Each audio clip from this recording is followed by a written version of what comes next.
And welcome back once again to Everyman Driver. I'm Dave Erickson. Thanks so much for watching. This week we've been driving the 2015 Mitsubishi Lancer GT in this gorgeous rally red exterior. What do you think of the styling? I really like this front end. This front nose has an ominous look, ready to bear down on the pavement. Last year we tested the 2014 version of the Lancer in the SE trim level. That was all-wheel drive. This year, GT and front-wheel drive. Lots to talk about today, so let's get started first by popping the hood. Not a lot of surprises under the hood of the Lancer in the GT trim level. You got a 2.4 liter, 4-cylinder. This only has 168 horsepower, 167 pound-feet of torque, and it's a CVT, so not much to brag about in terms of this vehicle's engine. The estimated fuel economy in the city is 23 miles per gallon, 30 on the highway, and Mitsubishi is looking for that mixed number of 26. And maybe it's just the way we've been driving this week, but our mixed number has been in the low 20s. Fuel tank is about 15 gallons, and you're looking at regular unleaded for the recommended fuel type. Here's a look at your real-world legroom and headroom in the back seat. A little bit on the tight side, but it is a comfortable place to be. I have the touring package on my tester, which means I have leather seating surfaces plus a power sunroof, which is kind of nice. Let's open that right now. Now, I'm 5'11", and this was my position as a driver up front, so my knees are kind of close to the back seat, but it is manageable. Headroom, a little bit on the tight side. I would not give this an A+ rating.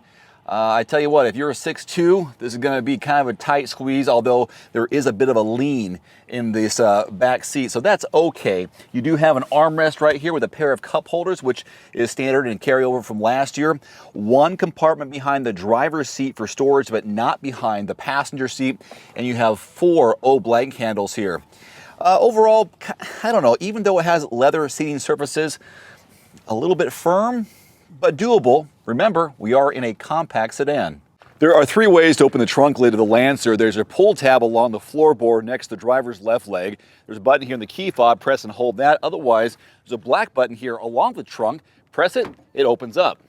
Now, normally you have 12.3 cubic feet of volume of storage, but we have the touring package on our tester, which means we have 10-inch subwoofers. So now we're limited to 11.8 cubic feet of volume. Not a big deal, but I did bring 2 pieces of luggage to see what that looks like. We've got our oversized luggage for traveling. That slides in right there. Then we have our carry-on overhead compartment sized piece of luggage. That fits just fine, so now we can close it. And now our luggage is snug as a bug in a rug. Not too bad for a compact sedan. One more thing before we finish up.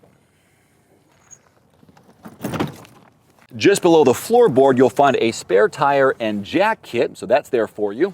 And these seats are a 60-40 fold-down split, and you do that from inside the vehicle.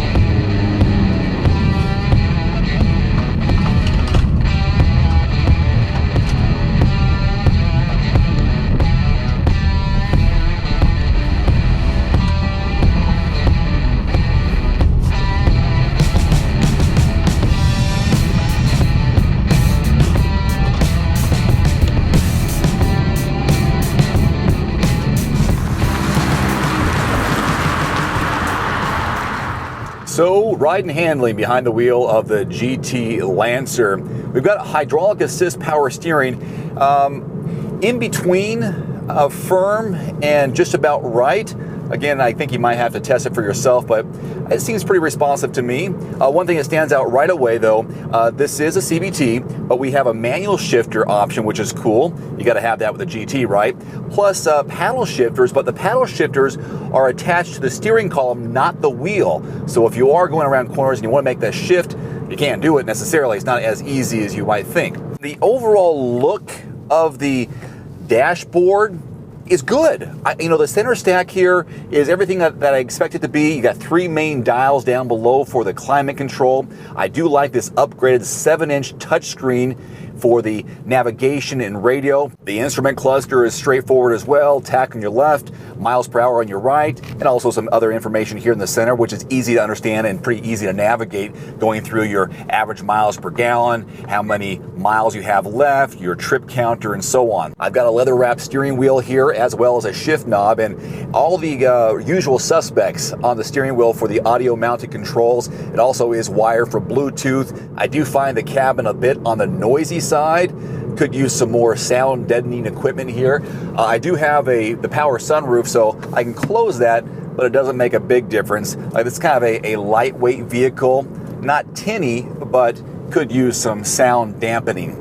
Lots of good options for storage. I've got 2 cup holders up front, a little spot here for some loose change, maybe some keys and so on. Cup holders in each side door, so that's good.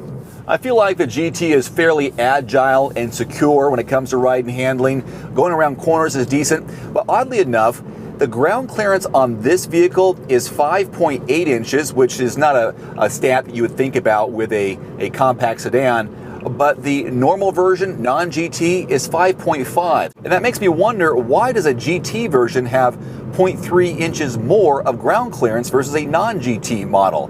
The Everyman driver wants to know. Everyman Driver Nation, let me know. Leave me a comment below this video. I really feel for the Lancer when it comes to competition in this segment. You're looking at vehicles like the Honda Civic, the Ford Focus, the Nissan Sentra, Volkswagen Golf, Toyota Corolla, Mazda 3, Chevy Cruze, just to name 6 or 7. So how can the Lancer be more competitive with those vehicles? Well, I think maybe the center stack could have a little more bells and whistles to it. These 3 dials for climate control, pretty basic, doesn't really stand out to me, and maybe it's just because it's my model, but I don't have heated and cooled front seats, and as I mentioned earlier, fuel economy could be a lot better.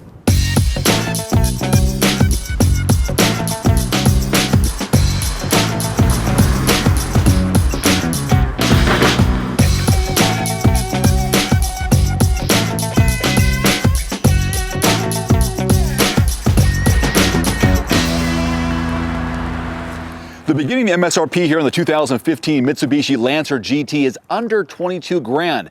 Not a bad starting price for a compact sedan.